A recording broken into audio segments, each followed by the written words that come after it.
Hello everyone, and welcome to my Scary Stories YouTube channel. On this YouTube channel, I will be sharing scary stories sent in by subscribers, and also non-subscribers as well. To share your scary story with me, please see the email in the description below. I look forward to hearing from you, and I'm excited to share this channel with you as this is my first video. Please like and subscribe if possible. It really helps out and I would really appreciate it. I also appreciate you taking the time to view my channel. It means a lot. Thank you so much, and let's hop right into the video. This is a story that my buddy and I texted each other about the other day after it randomly crossed my mind again during one of my dreams the previous night.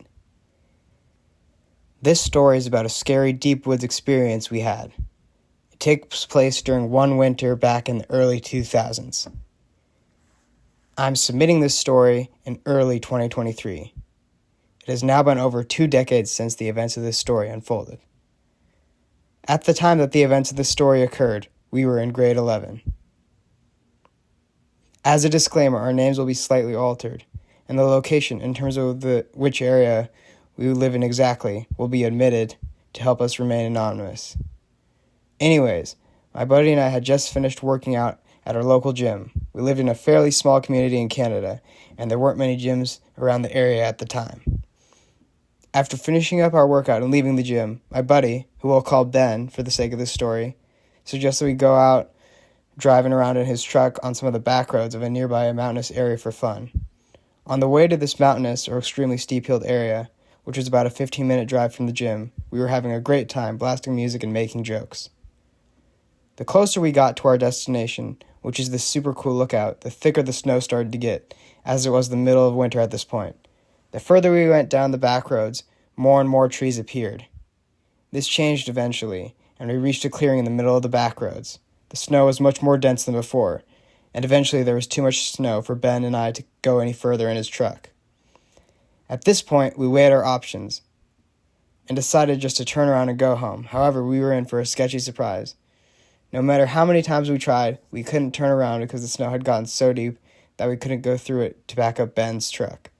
The only reason we were able to make it to where we were was because of the speed that his truck was going. And since we suddenly stopped the truck to weigh our options, we couldn't get up enough speed to back up and peel out of there.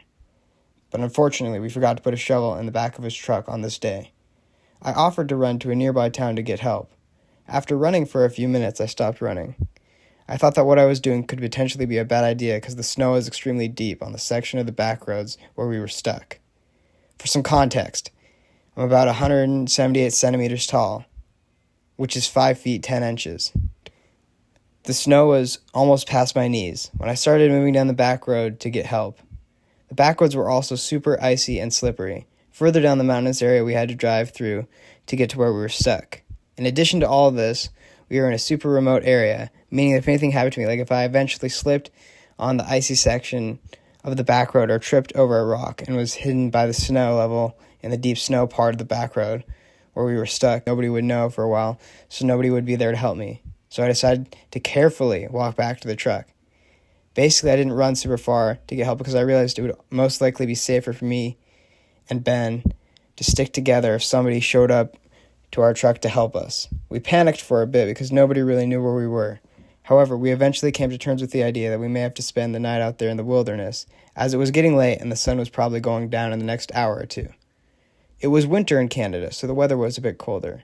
Unfortunately, we didn't come too prepared for the situation we ended up in at this point clothing-wise, because we were just working out at the gym and were still wearing shorts and t-shirts, so we were slightly worried about the condition we'd be in the next morning if we stayed out in the area for the night in Ben's truck. Eventually, the sun began to set and a thick fog sunk over the clearing we were in, making the lack of visibility another stress-inducing element of this situation. After what was probably about 20 minutes of darkness and fog, headlights came in the fog ahead of us. A man stepped out of the truck that came through the fog and walked over to our truck. The man lightly tapped his fingers against Ben's window. Ben lowered the window slightly. The man then spoke. He asked us if we were having trouble and needed assistance. We explained our situation to him exactly as I've told it in this scary story submission so far. He agreed to help us.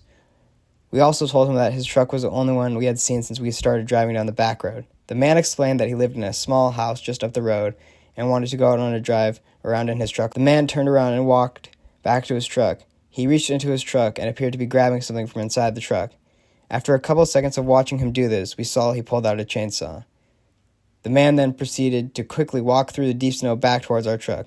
Just before reaching where our truck was, he departed from the clearing and walked over to a nearby tree in the wooded area on the side of the back road. He then started to cut a few skinny branches off the tree with a chainsaw.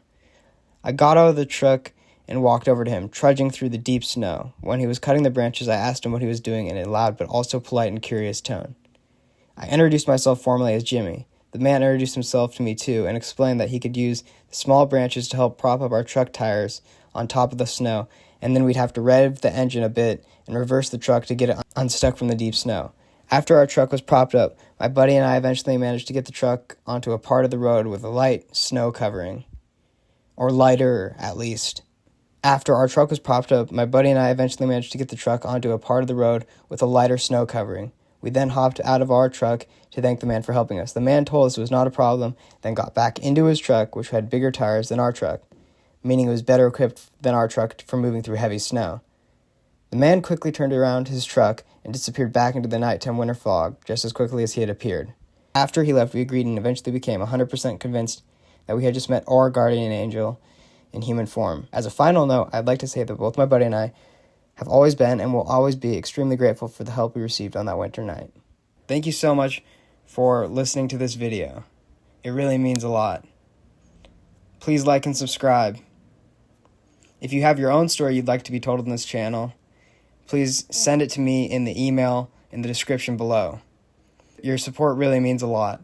This week, we are planning on having 2 to 3 more videos released on this channel. Thank you so much again for listening, and I'll see you next time.